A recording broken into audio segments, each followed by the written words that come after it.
Hello everyone, welcome back. Today we will be finishing Danganronpa S.O.S.'s first chapter. Sorry about yesterday, I had a bit of a sleeping oopsie, I guess. My phone's alarm wasn't loud enough, so I ended up sleeping through it. And if I didn't do that, I would have been able to do an episode of Survivor's Guild, but as some of you know, that I always finish a trial in the same week, so that's what we got today. Let's see who did it. There's still like quite a bit left, but yeah, hold on. Okay, no, that is right. Alright, I'm gonna back it up a little bit.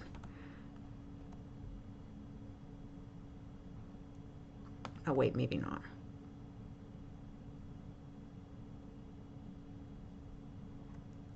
Hold on. Hiding anything under my helmet? You're making that up! Alright. Backed it a little bit. But yeah, this is where we left off. Let's see who did it. Oh, I don't want to sit like that yet. Here we go. Yes, perfect. Give us that juicy, juicy foreshadowing. Ugh, I'm really starting to hate this thing. Alright. It wasn't Enigma. They were the one who turned off the lights. You? You're the reason Kokoro got attacked. Yep. You're blaming me. For real. I didn't do anything. I just flipped a switch. One of you was black-hearted enough to take advantage of that and attack poor defenseless Kokoro. Oh, You yeah. knew what you were doing. Yeah, maybe. Still doesn't change the fact one of you made that choice. Remember what I said about good people and killing games? If it wasn't Enigma, then who did it? I can picture everyone's position in my head, but there was so much time between Kokoro being hit and the lights coming back on. It really could be anyone. That's right. It's basically impossible for us to figure out who truly attacked Kokoro. So this line of reasoning is a dead end? Not quite. I do have a theory. It's nowhere near airtight, but it's worth bringing up. I don't want this to be a loose end or an obstacle later. Alright, Okay. You're making it sound like this isn't pertinent to the case. It's not. Ultimately, the person who attacked Kokoro is irrelevant to the rest of this murder. All that matters is who Kojiro thought attacked Kokoro. And that is... The Enigma, obviously. If you had to pick anyone, it'd be the person who turned out the lights to begin with, wouldn't it? Yeah, that makes sense. Otherwise, why would they turn the lights off at all? That makes a bit of sense, actually. Enigma was back with us after the lights went out too, so they'd still seem like a reasonable option. Exactly. And don't you recall that in the midst of everything, Kojiro shouted at someone? Wait, If really? I had to hazard a guess, it was Enigma, fumbling in the dark as they were returning from the light switch. Oh, wow. Full points. Yep, that was me. Hold on. If we've confirmed Enigma turned off the lights, and then got close to Kokoro, why aren't we assuming that they're the attacker? Because they actually said they weren't. The timeline adds up too! Kokoro got hit just after Kojiro yelled out, remember? How? What do you mean, how? They just smacked her. We don't know that, actually. With what? Oh, right. Kokoro had a minor head wound, didn't she? Xiangshao, could a human make that barehanded? Nope. They'd have to have a weapon of some kind. Ooh. Who wants to bet that whoever that is probably had the weapon? No, the weapon is probably on the person who did that to Kokoro. No part of the human body could make a cut like that, sadly. Sadly. Exactly. Her attacker needed a weapon, and the only person who had such a weapon was you, Marcus Dawson. Right. His cane. Marcus? Hey, hold the fuck on. Just because I have a cane doesn't mean I go around smacking people upside the head with it. It was you who attacked Kokoro! Hold on. We're not sure yet. It's not confirmed. No, you've got it all wrong. Opportunistic, intelligent. Quit it! It wasn't me, alright? Bullshit! It couldn't have been anyone else. I needed to stay upright. I can't stand without it. So how am I supposed to swing it at someone? Yeah, that's what I'm thinking too. That's not true, Mr. Dawson. Oh. I've seen you without it in our room. I'm sure it's not my place to comment, but it seems you mostly need it when moving significant distances, or upstairs and the like. Hey, fuck off. You're usually so quiet. Why are you piping up now all of a sudden? You too, Bug Eyes. You know damn well it wasn't me. I can vouch for you. Though, I don't believe it's definitive. Oh, come on. We're day ones. Literally. Back me up here. Are you certain? Yeah, man. Come on. Ugh. While I cannot say with certainty that Marcus didn't attack Kokoro, I can confirm he was incapacitated when the lights came up. Oh. Incapacitated? How so? He had fallen down onto his backside. Okay, so no, it can't be him. Could there be a chance that someone maybe stole his cane? And they did this just to kind of frame him? Well, obviously also the fact that he's the only one that actually had a blunt weapon. Per se. Could you put it in a less embarrassing way? Embarrassing or not, dude, it clears you from the suspect list. Marcus had lost his cane. It had been discarded a few feet away from him. Which means I bet someone did take it. In the chaos of Kokoro's attack, no one else seemed to notice it. Oh, thank you, Jelena. Yeah, and I didn't want to bring it up. I've got an image to protect. How lame is it to have your cane snatched and fall flat on your ass? It sucks, but I guess I can't help Extremely. That was rhetorical, jackass. Oh, but there you have it. My cane was probably the weapon, but I sure as hell didn't use it. And you expect us to believe that? Some mysterious attacker just snatched your cane away? It is possible. Yeah, I do. What? You got any better ideas? Yelena saw me on the ground. I saw Marcus too, if that helps. You know damn well it doesn't. I saw you on the ground and your cane out of your hands after the lights came up. I can't prove anything beyond that. You easily could have fallen in a failed escape attempt after striking Kokoro. Well, I guess we'll never know, huh? That ain't a defense. Bullshit! You expect to just get away with that? Kinda. Yeah, I gave you a witness and everything. It wasn't me. Bullshit! You're clearly— It's fine, Mamiko. Really. Kokoro finally speaking drew everyone's attention. They wondered what she'd have to say now that we'd most likely ascertained her attacker. It was anyone's guess how she'd react, though I already knew. It's totally forgiven. Attacking me was just a moment of madness, I'm sure. We were all scared, all desperate. Nothing even felt real in that moment. I can't blame someone for taking such an opportunity. I know it wasn't personal. Sure enough, I was correct. I cursed the fact that I was. I'm not just speaking to Marcus here. To be honest, I believe him. I just want everyone to be on the same page here. It's forgiven. No one should hold any grudges or distrust anyone over what happened to me. It's over, okay? I don't know, people will think that. You're just gonna let it go that easy? Are you sure? Yeah, Kokoro. I promise you. We can catch whoever did this. Honestly, it's fine. I hate holding grudges. I know it's a bit selfish for me to tell everyone it's over just like that, but... No, you're right.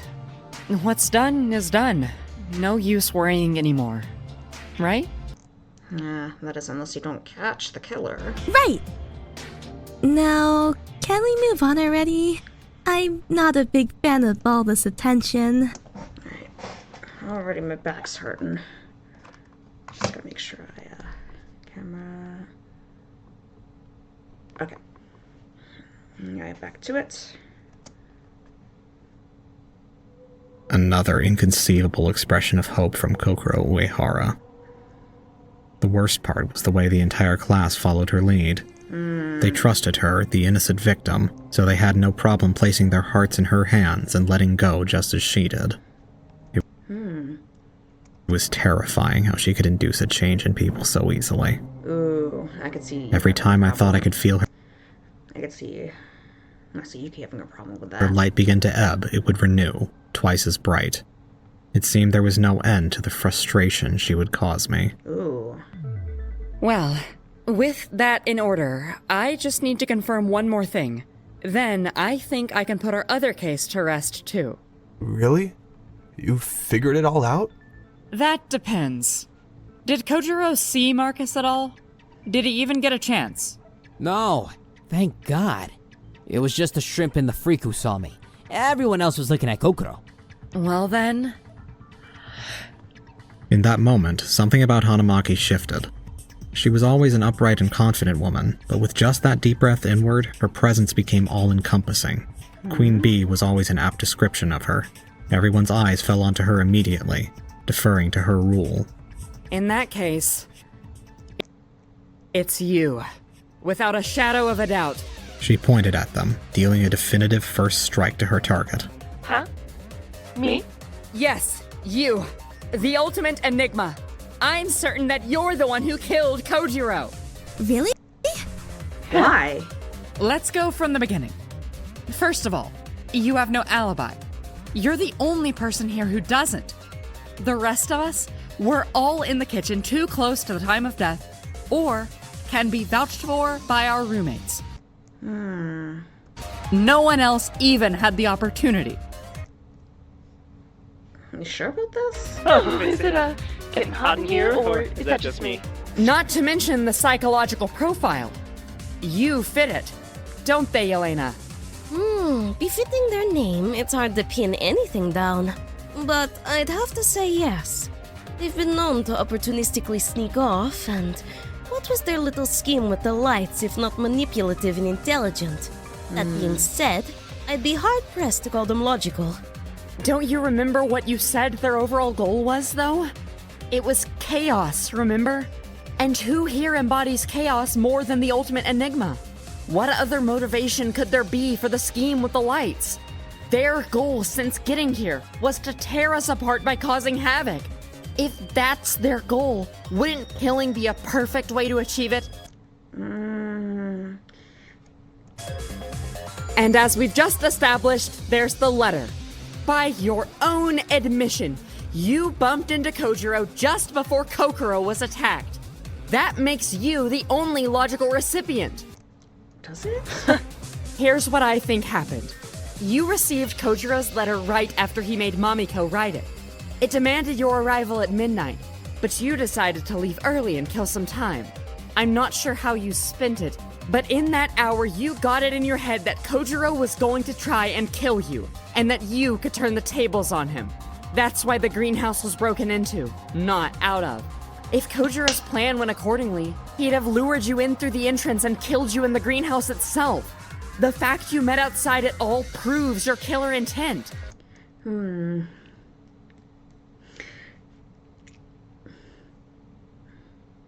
of thinking about the bomb behind Enigma's mask.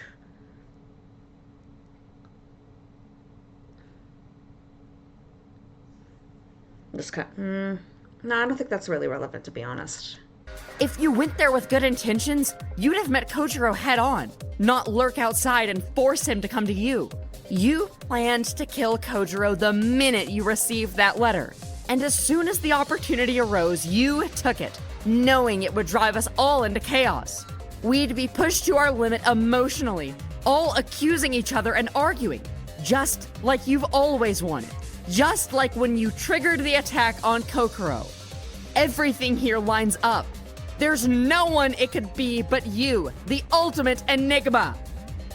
No one needed to speak to make it clear they were convinced. It was readily apparent. Not only were her arguments solid, she had something far more important. The trust of her classmates.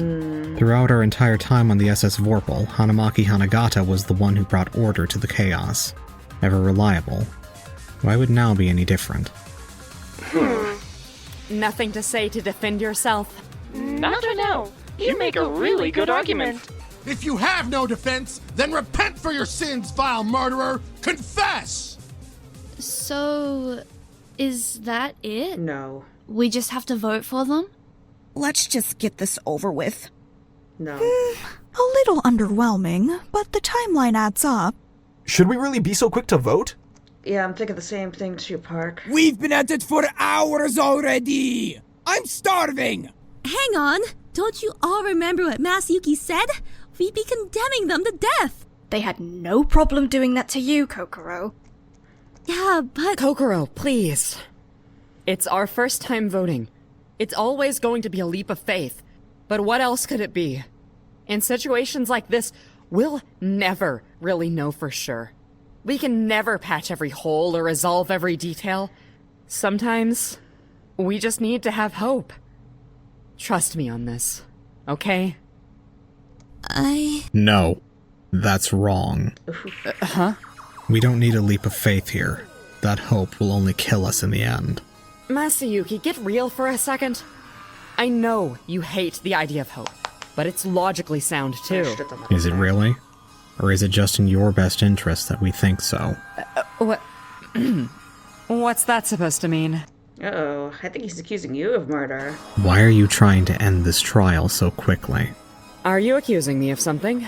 No, as I told you from the beginning. My only interest here is showing you all the cold, cruel truth. And the truth is, the Enigma's not the only suspect. But everyone else has an alibi. I don't. I never saw Masayuki, and he never saw me. Yeah, but we can trust you. There's nothing else tying you to this crime. Is trust really enough? Masayuki's a lot of things, but he's not wrong. We have to see this thing through to the end, no matter how dark it gets. Yeah, you gotta be absolutely fucking certain. Otherwise, you die and the killer gets to leave. And what good does that do anyone? Respectfully, I think Masayuki's just trying to push his agenda some more. It's not an agenda, it's a fact of life. A universal truth that'll become apparent as we unveil the remaining facts about this murder. Fine then. If we've overlooked something, then please do elaborate. Let's figure it out together. Kojiro sent the letter anonymously. That means he didn't have any direct contact with his target. Therefore, he most likely just sent it to their room. Yeah, so... is this worth delaying the vote for? If that's the case, there are 2 people who could have possibly received the letter. What? You don't mean... I do. There's the possibility the letter was intercepted by the recipient's roommate. Who's their roommate again? Right, Jim. They're referring to the victim, right? You, Hanamaki Hanagata. Oh, never mind. Wait. Okay, no. You are the other possible culprit.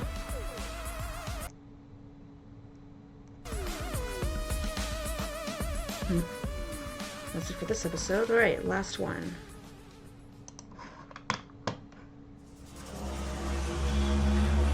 Okay, I'll have to explain the reasoning, because I'm a little... Truth is an odd thing. It is something people strive for, but when they get it, it's often nothing but painful. That raises the question, why pursue the truth at all? That's simple. Because it's the truth. Objective fact will always be, regardless of your own perception. It's inevitable that the truth will come to light in the end. I mean, it could be Hanamaki. Whatever her name is. It's meaningless to fight against it, so it's better to accept it as soon as possible, before your delusion comes crashing down around you and you suffer for it. Even beyond that, it's best to actively work toward the truth. The longer you and others spend in darkness, surrounded by falsehoods, the longer you'll suffer. Any decent person would endeavor to prevent that. The truth I claimed to be pursuing in this trial was the secret behind Kojiro Nagusawa's murder. However, that was a lie. Oh. Every time I declared my intent to pursue the truth, I meant something else entirely. The truth I had been pursuing was one that stands above all others, an absolute fact this whole world has yet to understand. Despair is the only option. You, Hanamaki Hanagata, you are the other possible culprit. Me? Masayuki, that's absurd! How so? You share a room with Enigma, and Enigma was sent the letter that lured Kojiro's killer to the greenhouse. Therefore, it's possible you received that letter and went there on its orders. Sure, that's possible, but I didn't go to the greenhouse. Masayuki, please stop delaying the trial with whatever this is. Regardless of what's theoretically possible, we both know I have an airtight alibi. I was in the kitchen at the time of the murder, just like you were. I'll get to the alibi later. For now, we need to go down this line of questioning. What do you mean later? Let's just get this over with already. Yeah! I mean, this whole thing is so obvious! No, it's not. It is? Who did it? Marcus, wasn't it? No, what the fuck? No! That was the Kokoro thing? I didn't do that either. We're already getting off track. Masayuki, I understand being thorough. It's a principle I hold too, but I simply didn't receive that letter. Even if I did, I certainly wouldn't have followed it and walked into an obvious trap. Unless you have some reason to believe I attacked Kokoro? No, you definitely had no part in Kokoro's attack. Then why are you wasting our time with this? Yeah, Masayuki, do you have something or not? I thought this was about the truth. Why are you stalling? Isn't it obvious? He's trying to figure out some new angle to send us all into despair. You never really answered the question as to why you want to end this so badly, Hanamaki. We're this close to getting out. This close to being free of this horrible murder and all of the tragedy that came with it. He can't accept that. We can't keep giving him these opportunities. Let's vote. How did Kojiro account for Enigma's roommate? Sorry, what? Kojiro needed to ensure his letter arrived at his target, the Enigma. However, since he wanted to ambush them, he couldn't give it to them directly. He also couldn't risk anyone else finding out about it, as that would create potential witnesses. For him to avoid these two pitfalls, his only option would be to deliver the letter to their room without their roommate being present. Oh. How did he account for that? You're overthinking this. I had a shower that evening. He probably just delivered it then. How would he know that? We'd been in the pool, and with Monopingo's abrupt announcement, we didn't have time to shower and get the chlorine off. It's only logical. Sure, but the exact time frame? Did he just guess? I don't know. But I'm telling you, there is a logical explanation for what happened here. There is, but it's not yours. Ooh. Kojiro absolutely had a plan to account for his target's roommate. Much like everything else in this crime, it was meticulously thought out. Then what was it? Another letter. Oh. This one designed to lure the roommate out for some other purpose. Another one? Like, not the one I wrote? What I suspect is that Kojiro wrote a second letter, designed to lure the roommate to a second location. This would leave him free to send the original letter, the one Mamiko wrote, to his target. 2 letters, huh? That'd do it. It's a tried and tested method for murderers. Unfortunately, though, there is no second letter. If there were, there'd be evidence of it, just like with the first. There may be no evidence now, but going by the rest of the facts, it stands to reason that such a letter existed at some point. It becomes apparent when you think about our original letter. The handwriting! That's why he had Mamiko write the letter. He needed 2 people's handwriting to differentiate the 2 letters. Precisely. The fact the letters are different would give Kojiro plausible deniability should they both be discovered. Ah, I see. If the letters were discovered, he'd have an effective scapegoat in Mamiko. She'd have written the letter luring out the victim, and he'd have a letter addressed to their still living roommate.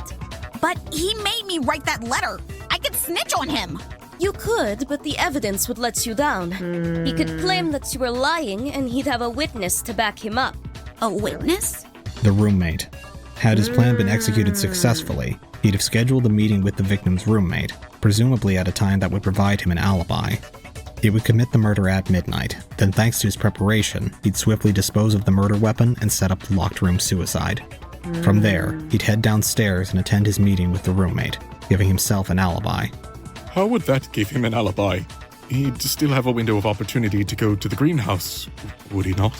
Yes, but a very small one. It'd be much the same as our alibis. The window of time to commit such a murder and set it up so intricately would make it impossible for him to attend the meeting in time. It was really that well set up? No, that's the point where we catch him. Once we figured out the greenhouse was No, go away. never truly locked, We'd know it could have been... We'd catch him. Smack my mic. Once we figured out the greenhouse was never truly locked, we'd know it could have been set up in advance. His alibi goes out the window and Kojiro would have been found guilty. Ooh. If only it were that simple, huh? It seems instead that something went wrong in Kojiro's plan. If that was his plan at all. Honestly, Masayuki, I don't know how many times you want me to say it. There was no second letter. And there definitely wasn't a meeting with Kojiro. If there were, I'd have told you all. I'd have nothing to gain by hiding that. You might if you were the murderer. Oog. No, that's wrong. It would indeed be in her best interest to reveal the letter as soon as she found it. Just her having it would implicate the Enigma over herself, as it'd prove they were the one Kojiro targeted. I get it. If Hanamaki got Kojiro's letter, Enigma would have received Mamiko's, therefore implicating them as the killer. So the second letter would solve everything. It would. Unfortunately, it's as Hanamaki says. This key piece of evidence doesn't seem to exist. I don't quite understand why you're agreeing with me so much. I'm not here to accuse you, Hanamaki. I'm here to bring the truth to light. If those two objectives happen to line up, then... Clearly, they don't. Look, we've done as you've asked. We've explored the possibility. I'll agree the second letter was likely part of Kojiro's plan, but we can't prove it even exists. We're better off just discounting it for now. I admire your drive to see things through, but surely this is the end? There's nothing left to expose. Great. You've wasted everyone's time on Schrodinger's bloody evidence. Are we finally voting? I'm so tired of all this trial stuff. Gosh, no. Can we, like... we're not that thorough. Like, we didn't really prove it. Enigma didn't really confess. What about her alibi, Masayuki? Didn't you say you had something about that? Yes. Seems with our current circumstances, that's the only way left to go. Hanamaki, would you mind repeating what your alibi is? Huh? You should know. It's the same as yours. It is?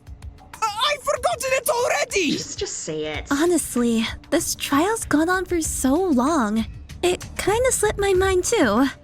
It wouldn't hurt just to get it out there again one more time, would it, Hanamaki? Uh-oh. She's gonna deny it again. I think... I kinda got the feeling I think Hanamaki did it.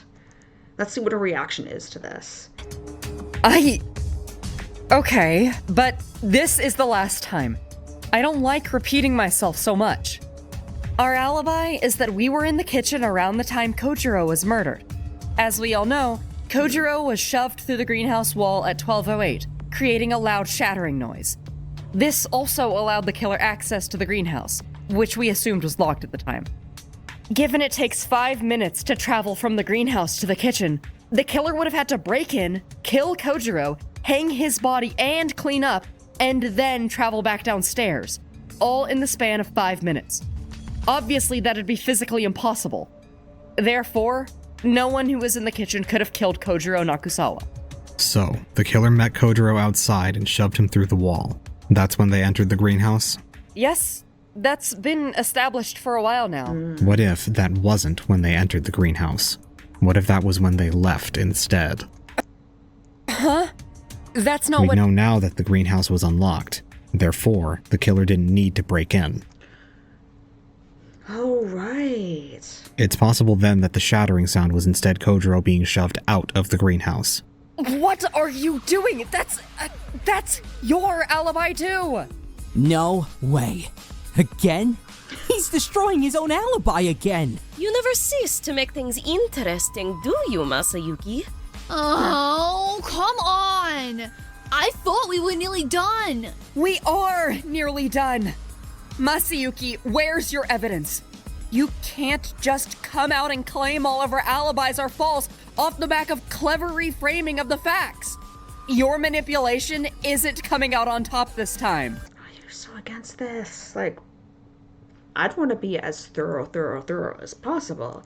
I'm not fully certain it's Enigma that did it. Manipulation. Ironic coming from you. Oog. You've been trying to rush this trial to an end this entire time. Is it because you were scared of this coming to light? Scared? I'm not scared of anything. I'm just sick of you. You really hoped you'd get away with it, didn't you? You're full accusing me now? Really? There's no evidence. The greenhouse was obviously broken into. The glass is all on the inside. No, that's wrong. Think about the body. Doesn't it seem to contradict the crime scene? It had a wound on the back of its head, one that couldn't be created if Kojiro was pushed into the greenhouse and onto the soft grass, but one that could easily have been made if he was shoved out of the greenhouse and onto the hard deck. Hold on! Then there's the glass in his back. We know his plan was to assault his victim from inside the greenhouse. It'd make no sense for him to leave and give up his strategic vantage point, as you suggested in your accusation of Enigma. It only makes sense if the conflict took place inside of the greenhouse, ending with him being shoved outside of it. That does make more sense. It finally explains Kojiro's injuries. Well, I guess there still was more. Wonder why you wanted to end the trial so quickly. Yep, if it happened that way, the lacerations and head injury line up perfectly. Then without an alibi, the killer has to be Hanamaki. Hold on! You're not seriously thinking that! Miss Hanagata? I'd never expect. The evidence is compelling. No! I would never! I could never even dream of doing something like that! Of course you could! It's human nature! The sanctity and value of life goes straight out the window in the face of this kind of psychological distress! Anyone could turn into a killer under these circumstances. Yeah.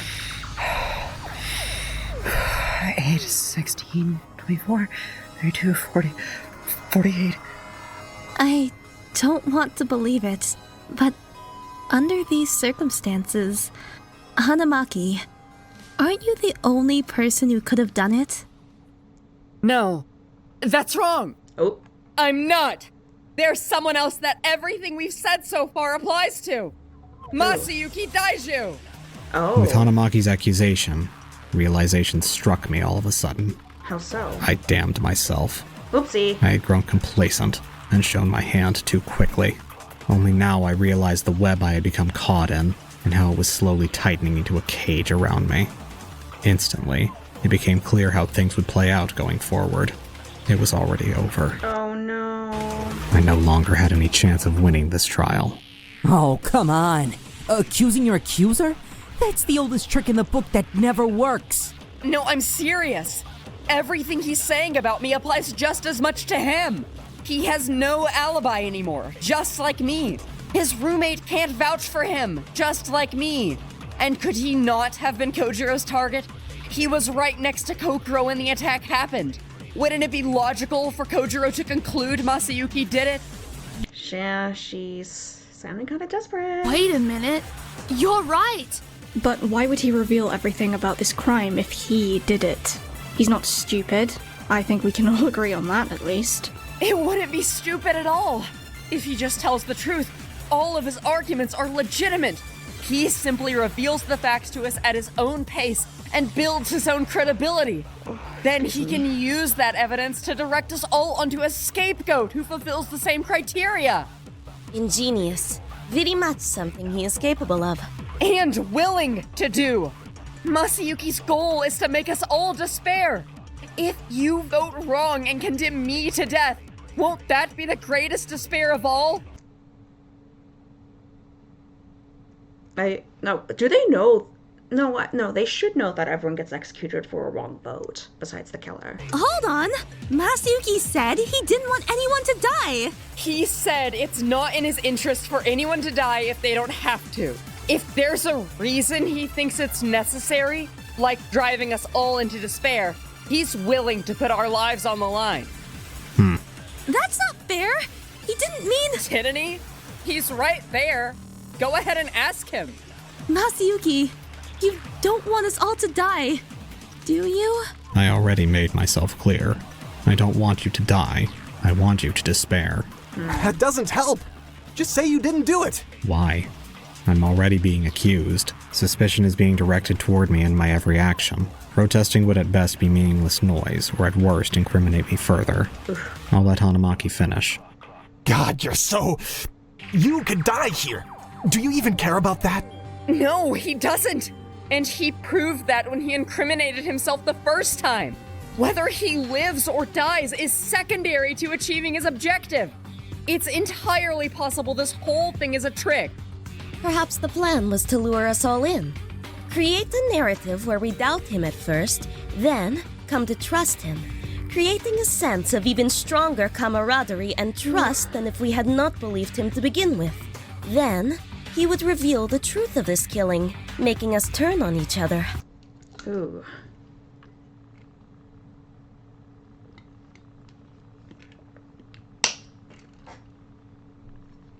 Then, one final twist of the knife. A vote. One where it's my life versus his, and you all have to decide.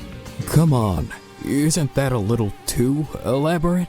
I think it's perfectly in keeping with the manipulation we've seen from him so far.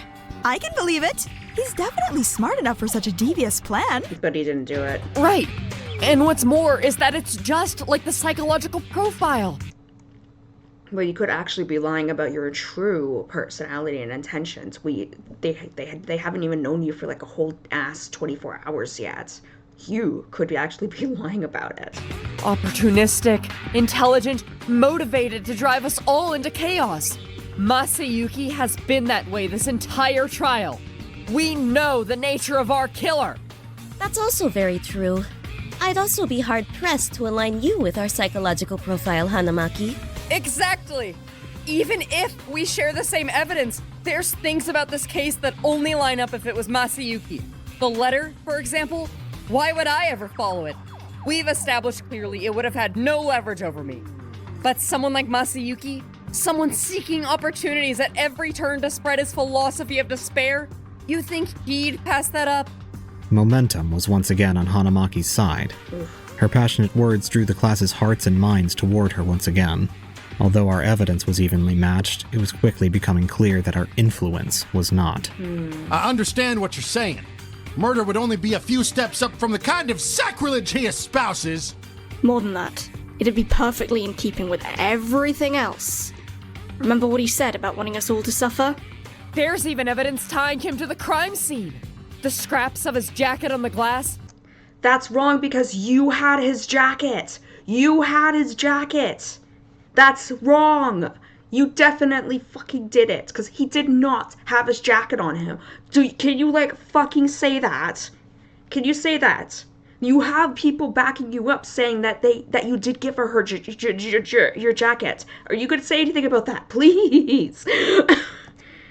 Notice how he hasn't mentioned that once since Momiko brought it to light. Because he didn't have it on him at all last night. That's right! I nearly forgot about that. Come on, say it. Say it. Or is someone else going to? Please, please, someone mention it. This might be the only thing that could turn this case over. I think she did it. You're telling me he broke my greenhouse wall? That bastard! Hang on. It could have just as easily been the pajamas. But didn't Ms. Rain already point out that they were thicker? They were. Masayuki, I swear. Relax, Ji-young. This is a fact. Those scraps on the glass were thicker, just like my jacket. Unfortunately, this isn't the definitive evidence Hanamaki wants you to think it is. Yep, because you gave her your jacket. I know what you're gonna say, but sorry, this isn't going to be another cheap gotcha moment for you. It kinda is. I'll tell everyone myself right now. I borrowed Masayuki's jacket that night, but it was already ripped when he handed it to me. I don't think that's true. It was what? His jacket? Why the hell did you have that? Oh, yes, I suppose no one else knows. Was it actually torn? I was only half-dressed and needed something to cover up with. I took Masayuki's jacket because it would blend in with the similarly colored pajamas. Exactly. Therefore, you could have easily been the origin of those scraps in the greenhouse. Yep. I did wear your jacket, but I promise you it was torn before I took it. Do you have any evidence for that claim? Any witnesses? I'm afraid I didn't look. I thought it would be inappropriate. How? She was fully clothed once she put it on. Did you notice any tears then, Mr. Dawson? Well, I can't remember. I was too focused on you. I mean, your hand was cut open. I can't say I noticed anything either. Me too. I didn't even notice she was wearing Masayuki's jacket. The color blended in so naturally. In that case, it's just as likely that you tore those scraps of my jacket after I gave it to you. Yep. I swear, though, I didn't. I'll continue to assert the opposite. My jacket was perfectly intact when I gave it to you. That's fine. It seems you still have nothing to dispute my other points. Those attacks on my character? No. I'm very aware of who and what I am. Oof. All I can do is assert that I didn't receive that letter. Just like Hanamaki's doing. Are we getting anywhere with this? Yes. Now that we're back to discussing the kitchen, there's a few more things I'd like Hanamaki to address. Aside from borrowing your jacket, I really don't think there's much of note. Why were you in the kitchen to begin with? She did say it was because she wanted to know. I was getting a glass of water. A glass you then shattered. Quite conveniently, just after the shatter in the greenhouse. What? Are you saying that was intentional? That's exactly what I'm saying. I believe you intentionally shattered that glass as a means to distract from the shatter in the greenhouse, disguising the time of death. Why the hell would I do that? I'd just be drawing attention to myself. Attention that would then provide you with witnesses. Ooh. Witnesses who would then give you an alibi. Didn't we just establish there'd be enough time for the killer to go from the greenhouse to the kitchen? If I killed Kojiro, why would I waste my time making an invalid alibi? It gave you an excuse to get the broom, which would be required to adjust the crime scene later. Oh, yeah. I could have just gotten it anyway. No one was awake until the glass shattered. Exactly. The greenhouse shatter woke people up. If they came to investigate, they'd have discovered you in the greenhouse. To that end, you needed a distraction to keep them away from the crime scene. That makes logical sense, sure. But do you have even a bit of evidence?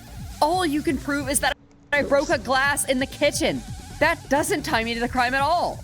All right, hold it. We're just going in circles now. Hanamaki, breaking that glass is extremely suspicious, I'll admit. But we can't keep doing this. He said, she said. There's no evidence. Now, is that everything you wanted to say, Masayuki? No, I have another question. Hanamaki, why did you need to borrow my jacket in the first place? Oh no. She's probably... I already said I was half-dressed. It's just how I sleep. Wait. You were just walking around with no pants on? Yeah, so what? Nothing. Hanamaki, you must be more careful exposing yourself like that. You don't know what lecherous eyes are on this ship. You need to keep yourself safe from the sinners. That's... Masayuki, is there a point to this other than embarrassing me? I think you didn't go to bed pantsless. I think you had to dispose of them after murdering Kojiro. Oh, I didn't even think of that. That's why there's disparity in the fabric scraps. That's why Mamiko claimed they were thicker, but other people remember them being the same as our pajamas. If you ripped your pants when exiting the greenhouse, then ripped my jacket after returning from the kitchen, that disparity starts to make sense. Do you have any of these scraps? Do you have even the slightest bit of evidence that I was ever wearing anything like that? No, but they easily could have been left on the deck, then picked up and placed straight back into your closet after you finished with the corpse. Ooh. You're so frustrating, you know that? I can't technically disprove that, but it's not sound at all. Kokoro or Mamiko could be mistaken. No one saw me wearing pajama pants. This doesn't hold up to scrutiny at all. Sounds a lot like the psychological profile and your theory about the letter. These are equally valid points. It seems so. If neither of us have any material evidence left, I guess we're back to square one. Back to just a guess, huh? How are we supposed to tell who did it then? I mean, if all the evidence applies to you equally and there's suspicious stuff about both of you, how do we break the stalemate? There is a way! The second letter. Remember? If we can prove that it existed, that'll settle this once and for all. Then whoever has it should just up and say it already. Reveal yourself! I already said. I didn't receive any letters. Neither did I. Oh, yeah, true. Ji-young? Why are you asking me? Obviously, I didn't. You're not lying to protect Masayuki, are you? What? No. No! Why would you think that? Definitely not That's the real reason you went to the rec room, isn't it? No, he went to the rec room because Masayuki sleep talks. Hold on! What'd he do? Ji-young was in the rec room all night, remember? That's why he could never vouch for Masayuki's alibi. That's a little suspicious. He does have a reason. No, it's not. He already said it's because Masayuki was sleep-talking. Oh, Mamiko remembered. I'm actually surprised she actually said That could just be an excuse. What do you want? Evidence? Was he supposed to record him sleeping or something? Mamiko is actually defending Masayuki? It would make sense, though. He's been very invested in Masayuki this entire time. Yeah, of course I am. We're friends. Friends? Come on, when has he once acted like your friend? Even if he is the way he is, I wouldn't lie to help him get away with murder. If I did that, I'd die too. Why would I do that? Yeah. That's right. You wouldn't do that. Then what are you saying? You don't think he did it. You, for whatever reason, believe in him, don't you? You genuinely think he didn't do it. Even after all he's done and all the evidence against him, you want to think he's a good person deep down. Because otherwise, you've failed as a manager. You've misjudged someone. Made a bad investment. Could you handle that? That's not what this is about. You think I'd let my ego get in the way of a murder trial? Did you think Kojiro would let his ego drive him to kill? We're all ultimates here, Ji-young. You said it yourself. Our talents are everything to us. I promise you, I didn't receive any letter. That's the same thing everybody else said. You can't all be telling the truth. I swear, I had no idea about the second letter until Masayuki brought it up. It seems we are at the stalemate once again. We just need to let go of this second letter crap already. We can't base our entire case off a piece of evidence that doesn't exist. What other choice do we have, though? A leap of faith, like Hanamaki said. That's all we have left? We have to pick between Hanamaki and Masayuki? No!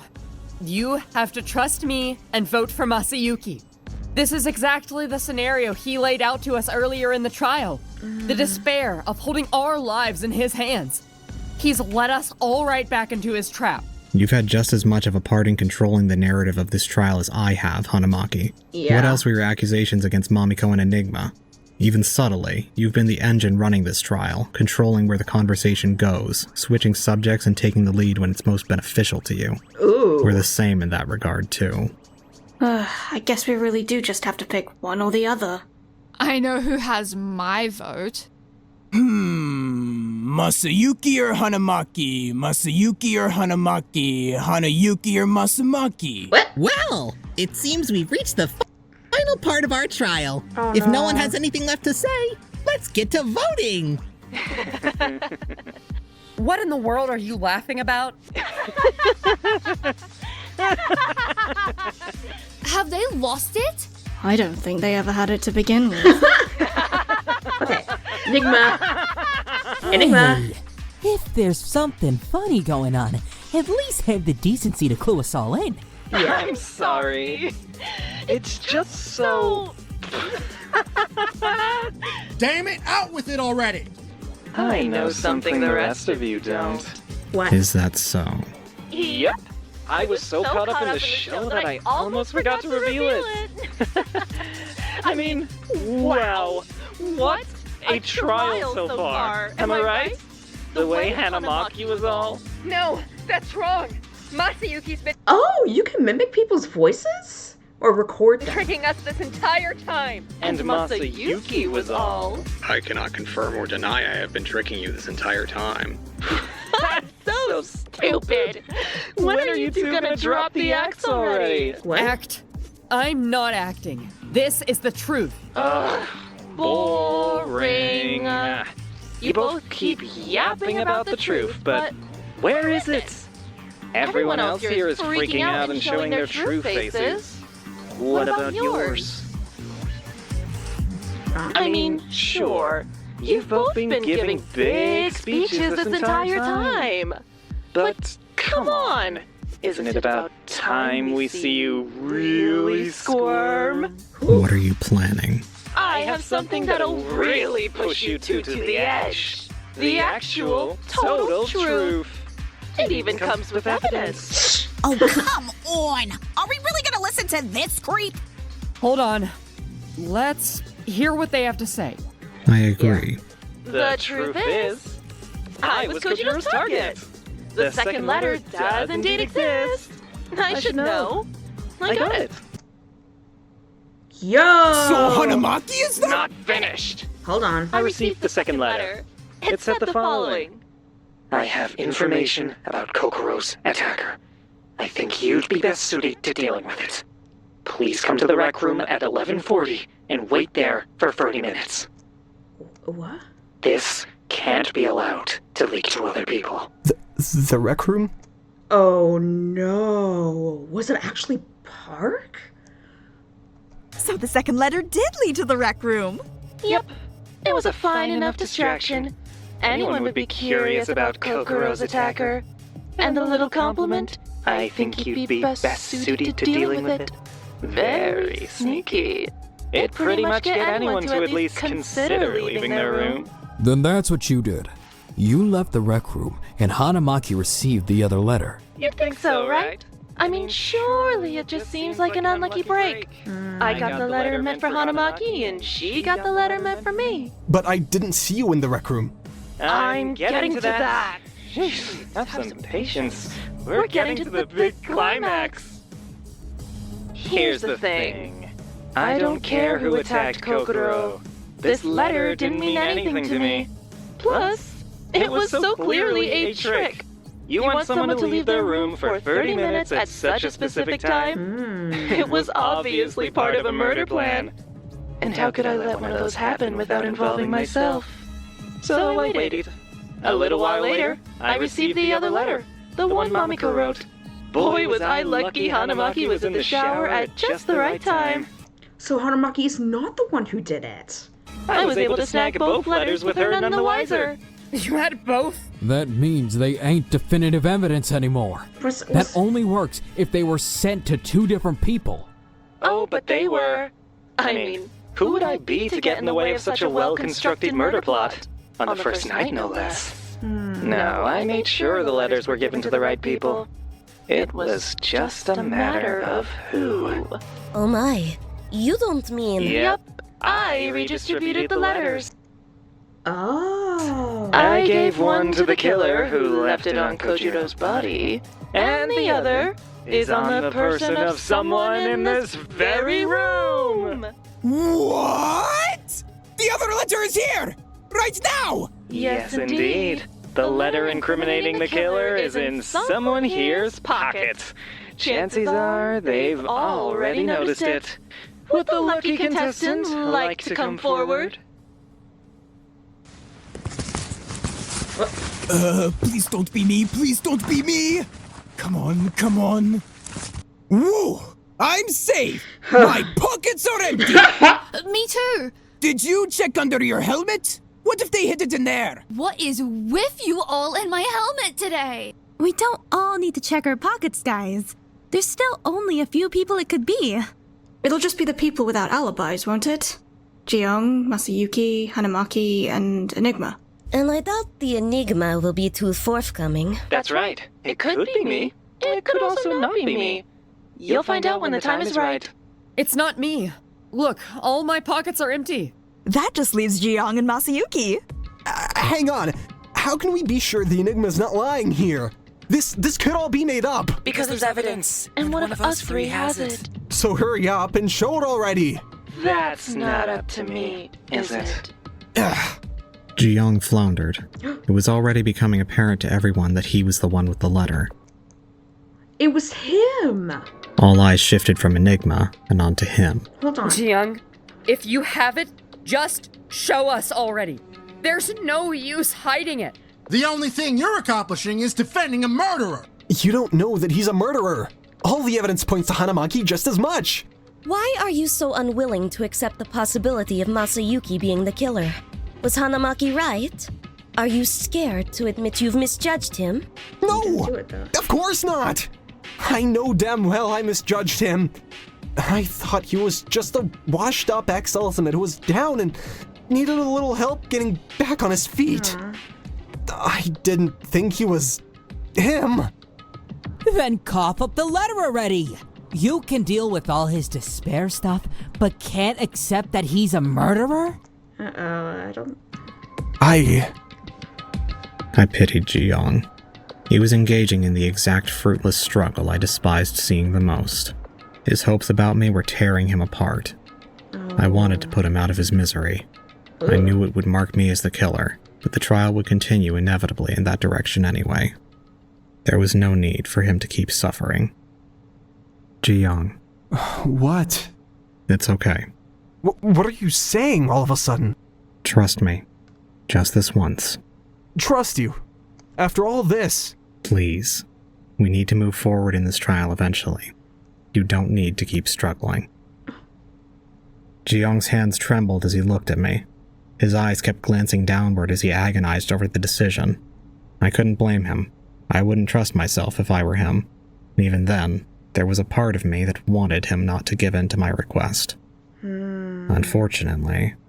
I have it. I swear I don't know how it got there, but the second letter is in my pocket. Can you confirm what's written on it? It's a summons to the rec room. It's worded exactly like Enigma said. There you have it, folks! Masayuki Daiju is your killer! You had the letter this entire time? I didn't know I had until just now, I swear! Aha! See? Just as I said. You followed the letter, and that's why you slept in the rec room. That was just a coincidence. Honestly. That's not very believable. Aw, who cares? The headline here is that Masayuki did it. It's like I've been saying this entire time. Oh boy, how you gonna get your way out of this Masayuki and Ji-young received the letters. That's why Ji-young went to the rec room, and why Masayuki is without a doubt our killer. I swear, I went to the rec room to sleep. I don't know how I got this letter. Oh, come on. Isn't that lie getting tiring now? How else would you have gotten it? I don't know. Possibility that someone slipped it in his pocket when they saw him? What if someone planted it on him? Wouldn't that be possible? Oh yeah, I was just about to say that. When? We've been together this entire time. And he was alone in the rec room. No one had any opportunity. That's true. The evidence is right there, Kokoro. Does it get more definitive than that? Agreed. And Ji-young said from the start he was in the rec room. Not to mention how defensive he's been from the start. Maybe he always knew he had the letter. That is a reasonable motivation for him to be so defensive. Oh man. I can't dispute any of that more than I already have. I promise you, I only just realized I had that letter. It explains why you were in the rec room a whole lot better than some sleep talking, though. The trial spiraled immediately out of my control. Oh, no. The looks of everyone around me hardened in suspicion. Their opinions were crystallizing, their minds being made up. It was soon to be the point of no return, and I had no plan. Oh, no. No evidence, no way out. The noose was slowly tightening around my neck. Well then, that all sounds pretty definitive. Let's start the vote, shall we? No one protested. With a flourish of Monopengu's flipper, the wooden tops of our pedestals folded open, revealing a set of 16 buttons inside, each marked with our faces. They clearly lit up, but they hadn't begun to glow yet. I was given a moment. Just a moment before those buttons activated. My mind worked 1,000,000 miles an hour, every synapse firing to find some way out, some way to claw myself from the edge of execution. Every scrap of information, every tiny shred of evidence, every word said throughout this long, excruciating day. All of them ran through my mind, every letter of every word scrambling together until finally, I saw it clearly. What about Ji-young's dream? His what? Ji-young said he had a dream when he was asleep in the rec room. Isn't that right? What? How does this have any relevance? Whether he fell asleep or not isn't the issue. The fact he went there at all is enough to incriminate you. Hold on, let him talk. I remember this dream story. My dream? It's what I told you this morning. I was in the rec room and I saw a hooded figure looming over me, reading something. This wasn't a dream. He thought he Sounds was dreaming. familiar. a hooded figure reading something. That was you, the ultimate enigma. Then they did have a chance to plant the letter on him. It was after he arrived at the rec room. Meaning he wasn't lured there at all. He went there of his own accord. Hold on! Enigma being there means they followed the letter's instructions! That's right. It's my belief that Enigma did in fact follow the letter's instructions and head to the rec room, meaning the remaining letter went to you, Hanamaki Hanagata. Don't turn this on me like that! You can't just write off such conclusive evidence with a story like that! Ji-young had the letter! We can't believe a dream over the actual physical evidence! But it wasn't a dream. The way I see it, we're in opposite situations. You have evidence against me, but it's contradicted by the testimony. Ji-young has a physical letter, but the events surrounding him obtaining it render it untrustworthy. On the other hand, I have no evidence against you, but Enigma's movements that night clearly indicate they acted as the second letter's recipient, meaning that you received the original. Ultimately, both arguments are incomplete. Nothing changes. Oh, man. You really are annoying, Masayuki. I thought for sure you'd crack once I put your life on the line. Oh. I engineered this whole thing just to get at you, and now you're gonna try and worm your way out with a dream? Oh well, it's out of my hands now. But so be it. We'll let chaos decide who lives and dies. No, that's wrong. It's not chaos. It all comes down to who we believe. If we believe Masayuki, you follow the letter's instructions. If we believe Hanamaki, Ji-young did. It's about who we choose to trust. Once again, we're forced to choose between our two key suspects. It seems there's no other outcome to this trial. It's all just a coin flip now, is it? No, it's not a coin flip. This isn't something to be left up to chance. Okay, off topic. Mention of a coin flip to make me think of the new Tomodachi game. I'm way too excited for it to come out. I still have to wait like a fucking week. It's actually going to be out during my next stream week. Date I stream, I guess. Anyway, man, how's this gonna turn? Please, everyone. I know you're all smarter than this. Masayuki has you right where he wants you. He's led us into the exact scenario he described earlier in this trial. He wants this decision to be agonized. He wants you all to despair. We can't get caught up in that. We have to be decisive. This isn't just about the murder anymore. This is about whether or not we allow despair to win. It's up to us to stop that from happening. Hanamaki spoke with a passion and certainty that immediately swayed the room. I wouldn't blame the others for listening to her. She made good points. This was an ideological battle. It always had been. I wanted despair, Enigma wanted chaos, but it seemed neither of us would get what we wanted. The only thing she was wrong about was my intentions now. I had already given up on forcing a decision. I had accepted long ago that I had no way to win this trial. I knew my only option was to play for a draw, and to do that, I had just one card left to play. Hanamaki. Oh my god! What is it now? How did you know the greenhouse was locked? What? Masayuki, I know you're not stupid. Why are you asking such a pointless question? I think she lied about the greenhouse being locked and that it wasn't unlocked by Sunny. She lied. It was unlocked the entire time. She lied. How did you know it was locked? I already said! Kojiro told me. Oh, look at us right. What are you even trying to achieve here? Surely you didn't just forget. If Kojiro told you, why were you trying to open it when we found the body? Huh? If you already knew, why even attempt to open it? That's another stupid question. Why wouldn't I at least try? If it was unlocked and you truly tried, it would have opened.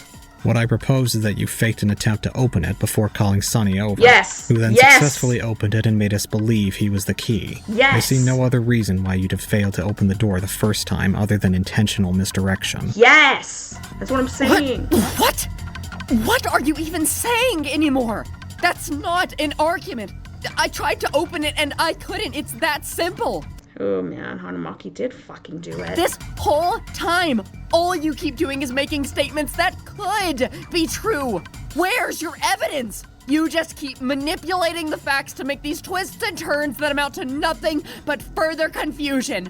I think he's kind of waiting for her to pull a accidental Freudian slip. All you do is try to manipulate us. I'm sick of it. I'm trying to help everyone. I'm trying to save everyone. Can you just buzz off already and stop trying to get in my way? Ultimately, Hanamaki's outburst was the sad culmination of my grand strategy. I made a good point, but the intent was more to frustrate than to prove anything. I get I had it. already sensed the pressure getting to her as we approached the end of the trial. All I wanted was to give her a little push to force something like this from her.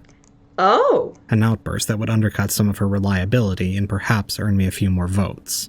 It was my best chance at staying alive, and staying alive was my only method left to continue my crusade of despair.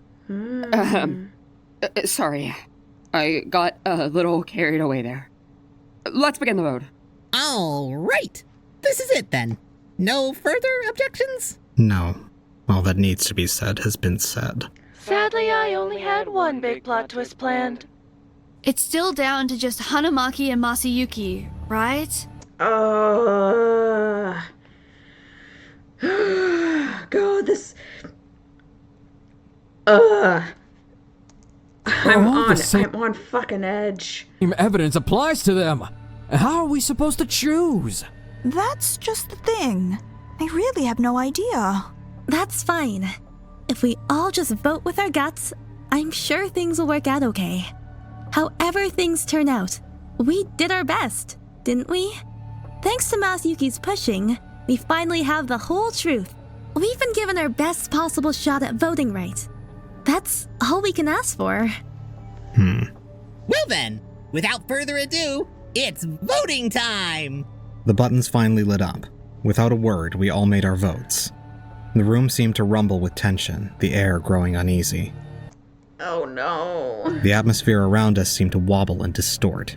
It was a sickly feeling for the others, though I stood calm until the very last moment. The votes are in, and I can reveal that... I inhaled sharply. There was a high chance that I would die here. It's gonna be a tie, isn't it? They're gonna be given a second chance. I'd largely come to terms with it, but even still, death is a profoundly intimidating thing. I did not fear it, but I didn't relish to look it in the face either. The ultimate enigma has received 1 vote. Masayuki Daiju has received 5 votes. And Hanamaki Hanagata has received 9 votes. What? No. There has to be a mistake. Do a recount. Check again. Dumb chance. Just dumb fucking luck was all it took. Oh my god. Nope. These are the final results. Hanamaki Hanagata, you are the blackened. Just a dumb guess. Yo! Just a dumb fucking guess. That's all they fucking had. That was so goddamn close. Fuck! No! It's over. Just like that. Hanamaki fucking did it, and I fucking knew it. Oh, because of some stupid dream? A dream that wasn't a dream, it actually happened. No. All this happened because I happened to have a shower at the wrong time? How is that fair? How? Hanamaki covered her face with a hand, hyperventilating into it. It was off-putting to see her like this, crumbling at the seams. Her usually well-kept appearance began to unravel. Oh, we're gonna get a meltdown. Face cracking and tearing with despair. 32, 40, 48, 56, 64, 64, 64, 64, 64. Holy shit. 64. Hanamaki. Wait, Hanamaki? But I thought... Oh, I got it wrong. But how? I'm confused! She's not... How? Why? Turns out Masayuki was telling the truth and she was the liar. Hanamaki trembled, an eye poking out from between her fingers and falling onto me. Her rapid breathing halted. She was awash with some kind of acceptance. The queen bee was noble, even in defeat. How about you explain it, Masayuki? You've had it all figured out from the beginning, haven't you? From the beginning is generous, but... Okay. Alright, here we go. I'll explain See it how we all, do this. down to the last detail.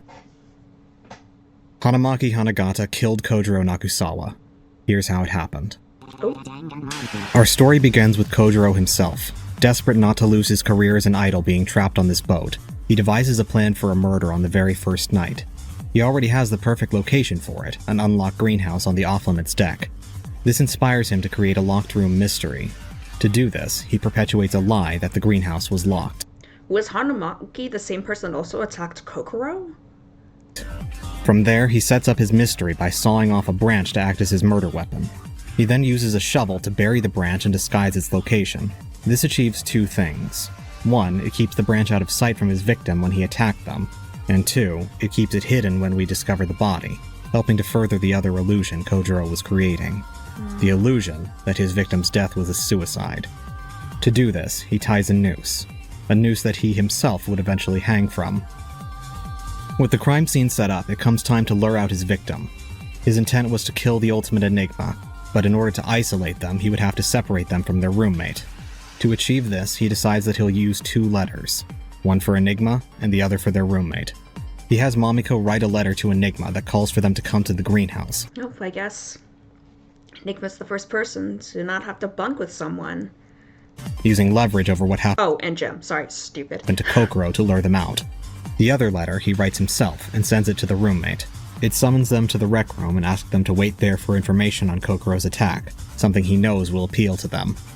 He delivers the letters with staggered timings, one at 11:30 requesting the roommate to come to the rec room in 10 minutes and wait there for another 30.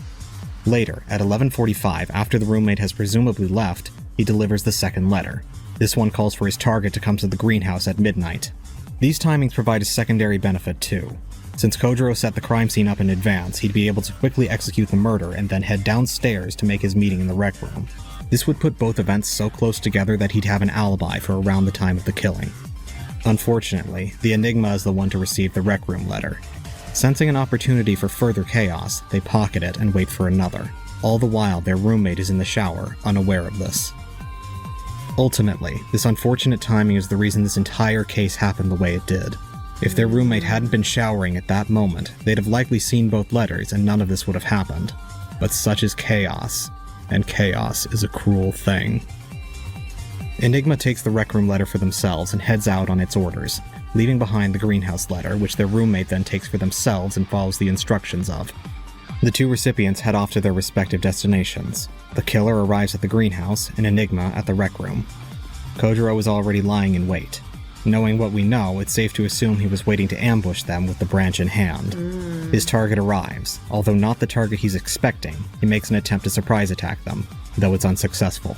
A scuffle breaks out, ending with Kojiro being disarmed and shoved backwards through the greenhouse wall. He falls, the glass shattering and embedding itself into his back. He also hits his head on the hard deck, creating a head wound. With Kojiro lying injured on the ground, the killer followed him through the broken glass, tearing their pajama pants in the process, before they raise the branch and finish him off. This is what causes his neck to be broken. Knowing they had just made an extremely loud noise, the killer leaves Kojiro's body and quickly hatches a plan to cover up their actions.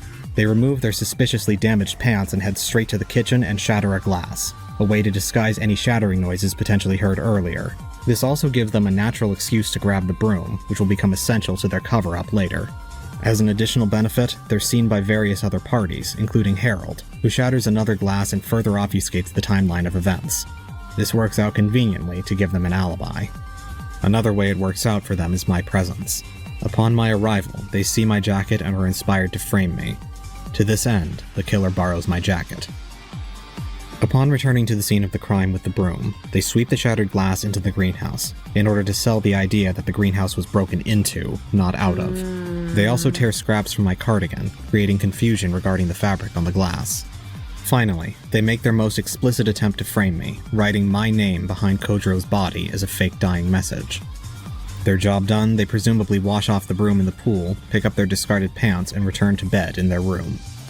Meanwhile, the Enigma realizes that the sender of the letter was a no-show and returns to the room, where they find their roommate, who has clearly turned the tables on the killer, asleep. This makes everything click for them, and they realize the 2 letters are now a powerful tool for creating chaos. They know that so long as everyone in the trial is intelligent enough, we'd eventually reach a conclusion where these letters would be pivotal evidence, and that they can frame whoever they wanted by just planting these letters correctly. They choose to frame me. However, that doesn't change the truth of this case. The real killer is none other than you, Hanamaki Hanagata. Damn. What a fucking trial. What a close fucking call. Like, oh my god. Holy shit. And now... Yeah. You got it. That's pretty much how it all went down. In the end, it was surprisingly simple. We made this trial so much more complicated. There's only one thing I don't understand.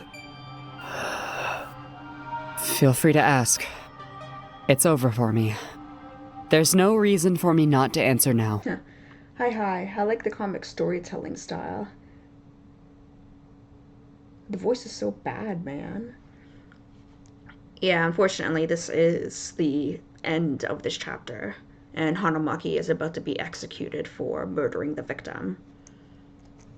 As you saw. Why? It was self-defense, as you surmised. No. Why did you finish him off? Ooh. After you knocked him through the greenhouse wall, he was no threat. Why go all the way and kill him? I'm about to tell you all something I probably shouldn't, okay? I didn't want to reveal it to any of you, but it's better for you to know than not to. In the outside world, the bees are dying. At an extremely rapid rate, bee populations are crashing. Just before I joined the UTCP, I was called into a meeting about it with several governments and leading ecological organizations. As the ultimate apiarist, I'm one of the only people they thought would be capable of undoing the damage such a mass loss of pollinators was doing to the environment. Unfortunately, my skills weren't enough. That's why I joined the UTCP. I thought I could improve here, and... God damn, this would be good if I had better voice actors. Huh. Maybe when I got back, I'd have a chance to solve everything. Hold on! The bees are dying out? All of them? There's been a 30% decrease worldwide already. It's been kept largely under wraps. And with everything else going on, the last thing we needed was more chaos. No! That's a disaster! A mass ecological disaster! Do you know what that could lead to? A tragedy. Perhaps the most awful tragedy in human history. Total environmental collapse. Hold up! That's basically the fucking apocalypse! First, it'd be all the bees. Then there'd be no pollination, so we'd lose the majority of plants. Then with the plants gone, there'd be nothing for the animals, and therefore nothing for us. Food becomes scarce, people start to starve. What follows next is total societal collapse. You're telling us it's the end times out there, and we're stuck on this damn boat? What the hell? Did you know about this? Me? Why would I have that kind of insider info? So, you did it to save humanity? You make murder sound so noble, Kokoro. But yes, when I saw Kojiro there on the floor, I hate to admit it, but I didn't see a person. I saw an opportunity. A chance to get off this boat and get to work on stopping that awful tragedy from occurring. In that moment, it seemed so simple. One life for potentially millions. But you still killed a man. I did. I'm not trying to justify it. I'm ready to accept whatever punishment comes my way. That still doesn't quite make sense. If it was so spur of the moment, why did you follow the letter at all? It had no leverage over you. Masayuki, we don't need to know that. She said her piece and she's ready to accept her punishment. Let's leave it at that, okay? Thank you, Kokoro. Before I go, I just want to say to all of you, I'm so... From somewhere in the distance, a shackle on a long chain came Oh, it's starting. She didn't even get to finish what she was saying. bursting forth. grabbing Hanamaki by the throat before she could even finish her sentence. Well, execution time. I'm surprised he didn't announce it We yet. didn't realize it, but the execution was about to begin. Enough talking! It's game over for you, Hanamaki Hanagata! From the ground, a large red button rose up to Monopengu's seat. He produced a large gavel from nowhere. He raised it, ready to strike. Let's give it everything we've got! Let's see how they do executions in It's this thing punishment again. time! Kokoro is suspicious. Monopengu brought the hammer down swiftly, smashing it down onto the red button. It was then that the execution began.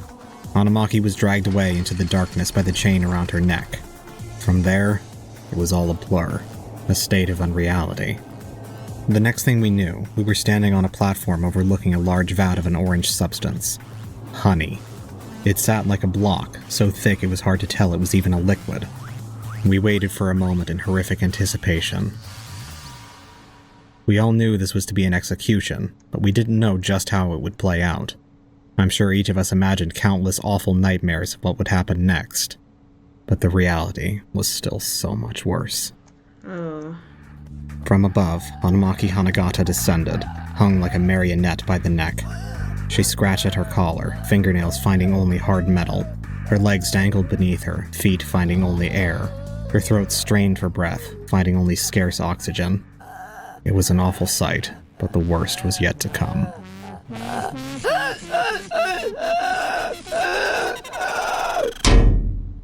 The collar snapped open, dropping her straight down into the viscous liquid below. Immediately, she was waist-deep, legs kicking beneath the surface, battling through the honey as she struggled to stay afloat.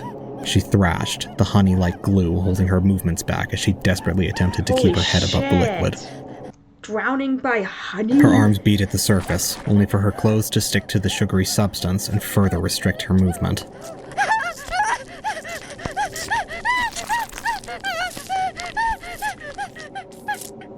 More and more of her body began to disappear beneath the honey, growing less and less visible as she was swallowed bit by bit.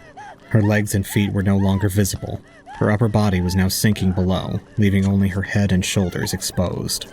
She stretched her neck to try and keep her head above it, but even her hair was in the fluid's grip now, preventing her from doing anything but fruitlessly strain her already exhausted muscles. There was no hope now. Truly, there never was. Honey isn't like water. The energy required to move through it, to battle against its sticky grasp and push through its thick, viscous body, was simply more than a human could handle. All struggling amounted to was delaying the inevitable. With the last of her power, she reached a hand up, as if begging for someone to take hold of it and pull her to safety.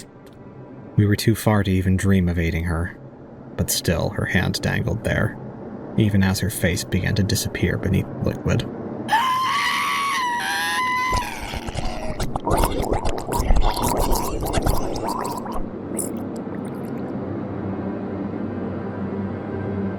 She screamed with the last of her breath just before she went under.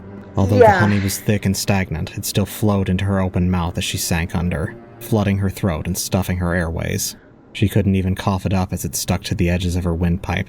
It didn't take her long until her entire trachea was awash with it, silencing her completely. I had never imagined someone could drown in complete silence, but as her lungs were packed with that heavy liquid, there was sick quiet. All of our breaths were held as we heard her thrashing come to a halt, just one hand raised, stones still above the honey. The last signs of Hanamaki Hanagata before she fell beneath the surface entirely. Never to speak, nor to breathe again. Wow, I wasn't expecting to go like that. Holy shit, that was agonizing. We couldn't even see her body by the end. It was like she had been erased, her entire existence silenced, as if she was never even here. That's all for today's trial, folks. You are now free to take the elevator behind you and return to the deck. So, if you want to stick around and despair a little longer, I'm more than happy to let you do that. I was finally able to take my eyes off of the execution grounds and take stock of my classmates. Harold had long since fallen unconscious. No one even noticed him collapse to the floor. Erica was already leaving, clutching herself by the shoulders. She breathed sharp half-breaths inward, stopping herself from hyperventilating. Jim also went straight for the elevator, teeth grit and fists balled. I couldn't see his face under his hat, but I could imagine his expression. Pure rage. Ooh. Yelena also moved quickly, pale as snow. Sonny, come on. Oh no. We're gonna miss the elevator. Sonny was borderline catatonic, uncharacteristically silent. His entire world clearly shaken by both Hanamaki's revelation and death. Jackie tugged at his arm, like a child urging their parent to follow. Sonny, we can't just stay here. Let's go. He eventually followed, though his 1,000-yard stare never left the honey pit. Marcus left early too, hiding his face and clinging to the wall with each step toward the elevator. The Enigma was the final member of the first group, leaving with a shrug and these words. Well, guess it was always gonna end up this way. At least I tried. What I have to mention about this trial, I don't know if you've noticed it or not, but she died because of a fucking lucky vote. It was between the protagonist and the murderer that they had to vote for, but the murderer, the true murderer, got, well, you know, got the most votes and was executed. This was just dumb fucking luck that they managed to surpass this trial. They literally couldn't figure out between those two people. It was just dumb luck that had let them survive.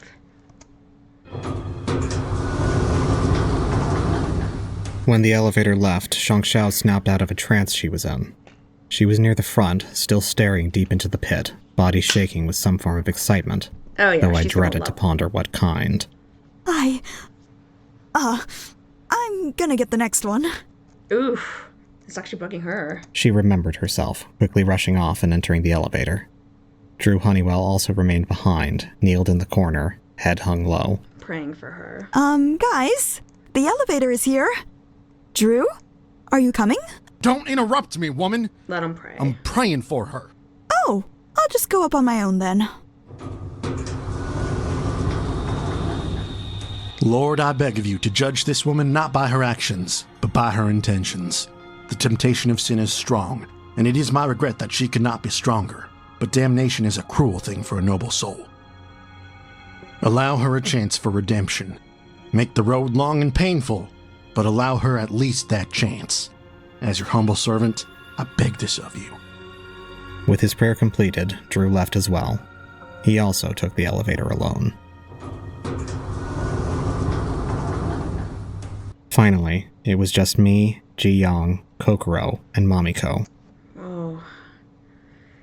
Let's go out. We all remained still, not out of horror or grief, but because we all had something to say, but no clue how to say it. Ji-young was the one to act first in the end. I don't get it, Masayuki. Don't get what? I don't understand why I chose to trust you. That's not something I can answer for you. I don't expect you to. In the end, I don't think there was a real reason anyhow. I just went with my gut. And what did your gut say? That in some twisted way, you only want what's best for us. I don't understand how or why, but I want to. And someday I will. Ji-young found resolve within himself. He didn't need my approval. It was frustrating to hear that he had now redoubled his efforts to understand me. I wanted even more for him to give up, though it seemed now that would be off the table entirely. With that over, I tuned into the other conversation happening in the room. Mamiko, are you okay? No. How the fuck would I be okay right now? Sorry, I didn't mean it like that. It's been a lot. I know, you've been through so much.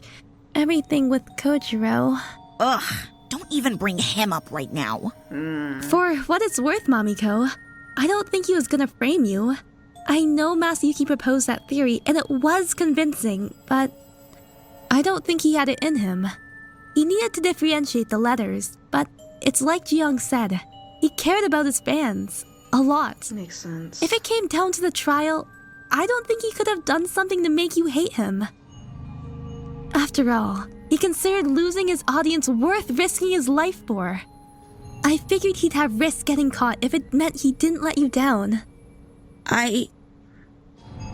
Thanks, Kokoro.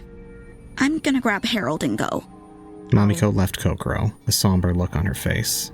With her immense strength, she lifted Harold's unconscious body and headed for the elevator, passing me as she did. Just so you know, I didn't vote for you. Thanks. Mamiko and Ji-young left on the elevator, carrying Harold between them. Once again, it was just me and Kokoro Uehara. Congratulations, Masayuki. I guess it all worked out for you in the end, huh? What are you talking about? Huh? You won the trial, right? Won? How can anything here be called a victory for me? Ooh, he's gonna mention the... If anybody won here, it's you. Masayuki, I really don't understand. Hope won this trial. I know it seems like everyone is in despair right now, but this is a shallow, false despair. One that'll pass. One that will ebb away and give a greater hope a chance to return. I haven't won in the slightest. The cycle of hope and despair is continuing, and I was powerless to stop it. And it's all because of you. You made me step into this trial, made me the person everyone believed in, forced me into becoming an object of hope for them.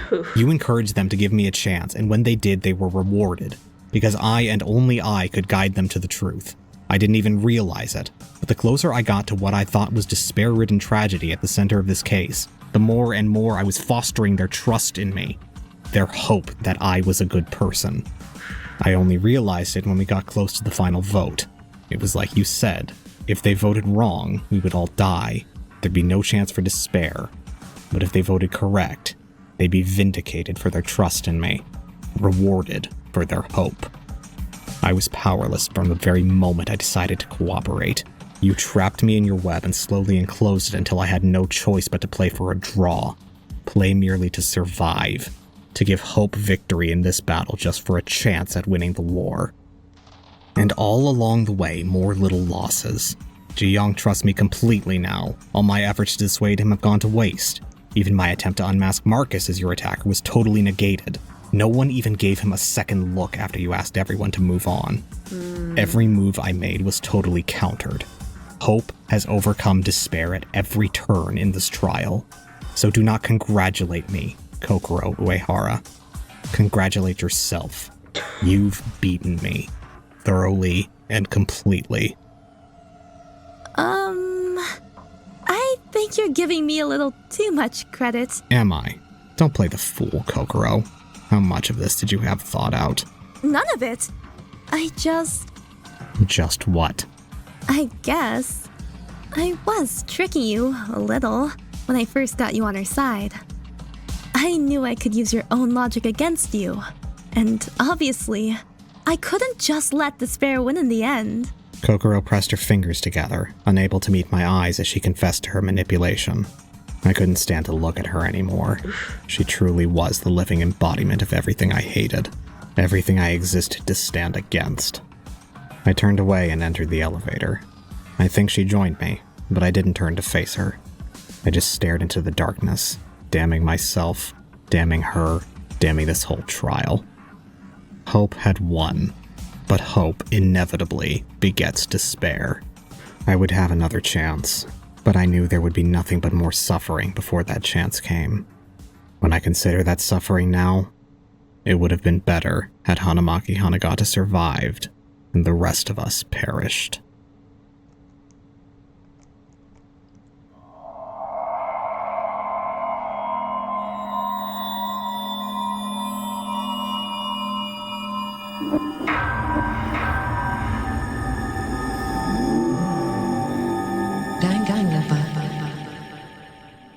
And that's it. That is it for the first chapter of... Hold on, what's going on? Oh, just the credits. Okay. Well. Holy shit. That was a trial. Like, so close to failure, but they somehow succeeded. Alright. And execution, man. That was brutal.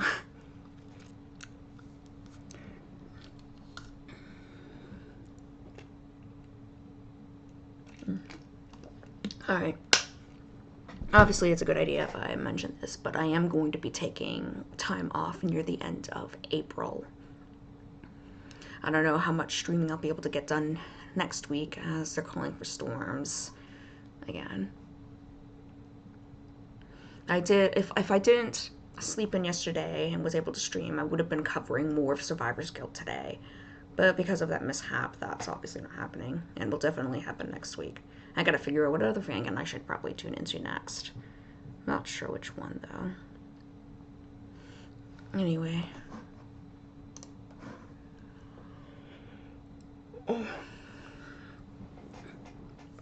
Thank you for joining tonight. This is it for this week, and yeah. I am curious as to how the second chapter is going to go. Is there going to be a very quick death again? How more unhinged will, I guess, Masayuki become? Jeez, he's fucking weird. Anyway. I don't really have anything else to talk about, I don't think. Actually, no, maybe I should mention this, but I actually heard what happened to Eden's Garden, another fangin. Turns out it's the exact same, similar situation to what happened with Tetra's creator. Both turned out to be groomers and were... Yeah, essentially those fangins have been cancelled because of what the people behind it did. I'm sorry I'm not mentioning it much. I can't really say much because I didn't get a chance to cover it before these allegations dropped. Or were true, I guess. But yeah, just a little something I wanted to say about it. Sorry, I can't say much. But yeah. Why did that happen? Why did that have to happen again? Let's hope this is not a common trend. Like, those fangins were popular and had potential. Oh well, what could I do? Anyway, I think that's all I wanted to say anyway. I'll see you guys hopefully next week. Where I'll definitely... I don't know. I'll see what other fangin I want to cover next. But anyway, definitely doing some more of my brain's not working, Survivor's Guild next week, right? So, see you guys around, okay? Goodbye.